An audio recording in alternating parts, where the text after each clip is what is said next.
সবগুলো দেশ দেখবেন যে কেন সিঙ্গাপুরের মাত্র 10%, বিকজ ওদের সাথে trade deficit is very less. চায়নার সাথে ইজ আই থিঙ্ক 32%, তাদের difference is 65% or something. So ওইগুলো কিন্তু একেবারে ম্যাথমেটিক্যালি করা, নট দ্যাট কাউকে একটা টার্গেট করলো, কাউকে বেশি কমালো, কাউকে বেশি কম কমালো, দিস নট লাইক দ্যাট। এখানে the government has to intervene, a policy has to be introduce, যাতে আমাদের গার্মেন্টস ইন্ডাস্ট্রি গুলো মোর এফিসিয়েন্ট হয়, আমরা মোর সাশ্রয়ী ভাবে আমরা পণ্যগুলো তৈরি করতে পারবো। বিকজ একটা বিপুল এটার উপর নির্ভর করে আছে garments. It's not only the owners, but মানে hundreds and millions of employers and their families survive on this industry. আমাদের কি করণীয় এটা আমাদের শনাক্ত করতে হবে, এবং কিভাবে এই ডেফিসিটটা আমরা কমাতে পারি, আমাদের শুল্কটা কমাতে পারি, এইভাবে উদ্যোগ নিতে হবে। এবং তারপরে ডিপ্লোমেসি করে আমরা যদি ডক্টর ইউনূসের মার্কিন যুক্তরাষ্ট্রে একটা অনেক গ্রহণযোগ্যতা আছে, ওনাকে অনেকেই পছন্দ করেন, ওনার এই পার্সোনালিটি ক্যারিশমা দেখে আমরা যদি আর একটু সহনশীল পর্যায়ে নিয়ে আসতে পারি, তা আমরা সবাই সেক্ষেত্রে আমরা উপকৃত হব।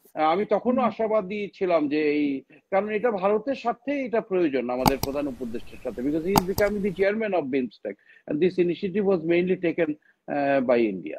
সো আসলে আমাদের আমি তো মনে করি যে ভারত সরকারও ভালোভাবে বুঝে বাংলাদেশের সাথে সুসম্পর্ক প্রয়োজন। আমাদের বাংলাদেশিরা ভারতে গেলে তাদের হসপিটাল গুলোতে আমরা চিকিৎসা করি, তাদের আয় হয়।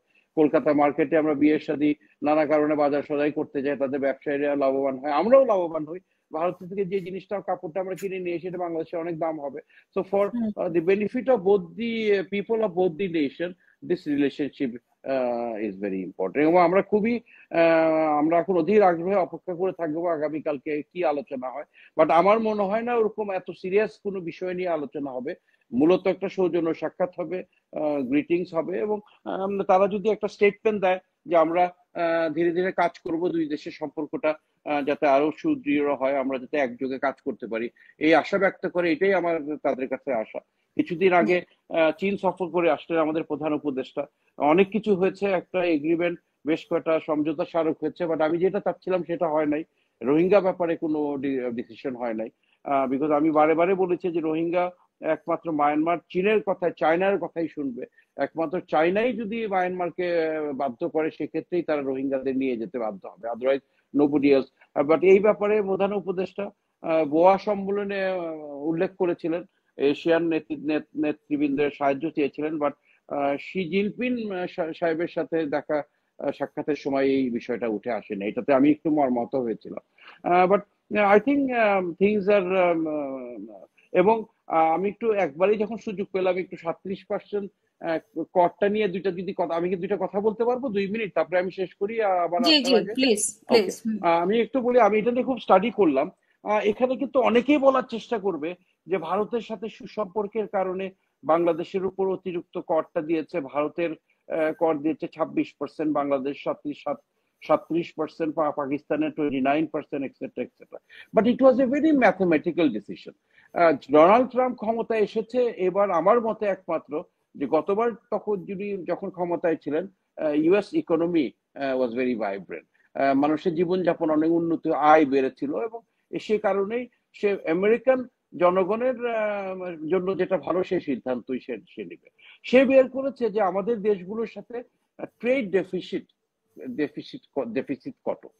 বাংলাদেশের সাথে বাংলাদেশের আমরা $8 বিলিয়ন রপ্তানি করেছি 24 সালে, ইউএসএ থেকে আমরা নিয়েছি $2 মিলিয়ন, তার মানে 75% ডেফিসিট, এবং ওইটা হাফ অফ 75 ইজ 37। সো আপনি সবগুলো দেশ দেখবেন যে কেন সিঙ্গাপুরের মাত্র 10%, বিকজ ওদের সাথে trade deficit is very less.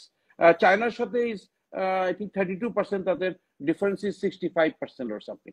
So ওইগুলো কিন্তু একেবারে ম্যাথমেটিক্যালি করা, নট দ্যাট কাউকে একটা টার্গেট করলো, কাউকে বেশি কমালো, কাউকে বেশি কম কমালো, দিস নট লাইক দ্যাট। আমি আপনার এই বিষয়টা শোনার পাশাপাশি আমি আমার বেশ কিছু ব্যবসায়িক বন্ধু বান্ধবের সাথে কথা বললাম, just to understand the impact of this tax. Bangladesh এর একটা বড় মার্কেট গার্মেন্টস ইন্ডাস্ট্রির, যুক্তরাষ্ট্র এবং ইউরোপ দুইটাই। যুক্তরাষ্ট্রে মূলত লেনিন এবং উভেন এই জিনিসগুলো যায়, এবং আমি কথা বলে যেটা বুঝলাম যে এটাতে হবে কি, আমাদের এফেক্ট হবে ঠিকই, বাট আমরা যে মূল্য আমরা বিক্রি করব, আমাদের থেকে যাদের ট্যাক্স কম তারা হয়তো একটু কম মূল্যে তাদের কাছে বিক্রি করতে পারবে। This is the difference. But এই ট্যাক্সটা কিন্তু যে বায়ারটা আমাদের কাছ থেকে কিনে নিয়ে যাবে, ওই ট্যাক্সটা ওই ওই ওই রিটেল করার সময় ওইটার সাথে যোগ দিয়ে তারা ক্রেতাদের কাছে বিক্রি করবে। তার মানে হচ্ছে আমেরিকান নাগরিকরা যখন জিনিসটা কিনবে তখন তারা বেশি মূল্যে কিনবে, যেহেতু বেশি মূল্যে এটা আমদানি করা হয়েছে। এবং এই ট্যাক্সটা বাড়ানোর কারণে ইট ইজ নট দ্যাট মার্কিন যুক্তরাষ্ট্র তারা গার্মেন্টস করা মানে তৈরি করবে, ফ্যাক্টরি করবে, ইট ইজ নট দ্যাট। তারা আমাদের কাছ থেকেই নিতে হবে। আমাদের থেকে শুধু অ্যাডভান্টেজ পাবে কারা, যাদের ট্যাক্সটা আমাদের থেকে একটু কম, তার মূল্য তারা কম রাখতে পারবে।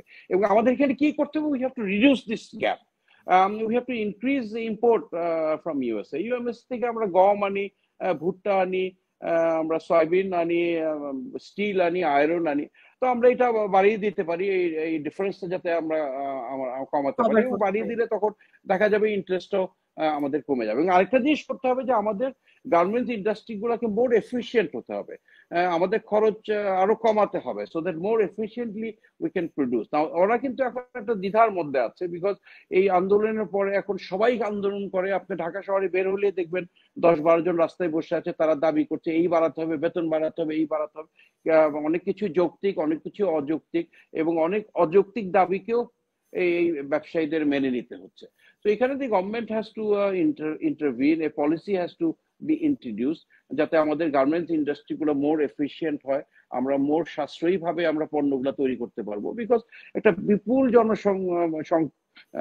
এটার উপর নির্ভর করে আছে garments. It's not only the owners, but মানে hundreds and millions of employers and their families survive on this industry. এবং এই যে আমাদের প্রেস সচিব যে বক্তব্য দিল, আমরা আলোচনার মাধ্যমে এটা সহনীয় পর্যায়ে আনবো, fine, but we cannot declare a war trade war against USA. We don't have that power.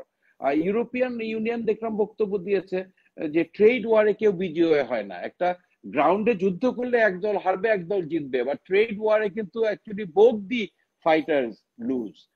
So এখানে আমাদের সহনশীল রেখে ডিপ্লোমেসির মাধ্যমে, আমাদের আন্ডারস্ট্যান্ডিং এর মাধ্যমে আমাদের কি করণীয় এটা আমাদের শনাক্ত করতে হবে, এবং কিভাবে এই ডেফিসিটটা আমরা কমাতে পারি, আমাদের শুল্কটা কমাতে পারি, এইভাবে উদ্যোগ নিতে হবে। এবং তারপরে ডিপ্লোমেসি করে আমরা যদি ডক্টর ইউনূসের মার্কিন যুক্তরাষ্ট্রে একটা অনেক গ্রহণযোগ্যতা আছে, অনেকেই পছন্দ করেন, ওনার এই পার্সোনালিটি ক্যারিশমা দেখে আমরা যদি আর একটু সহনশীল পর্যায়ে নিয়ে আসতে পারি, তা আমরা সবাই সেক্ষেত্রে আমরা উপকৃত হব। আপাতত এটা বলেই আমি শেষ করছি।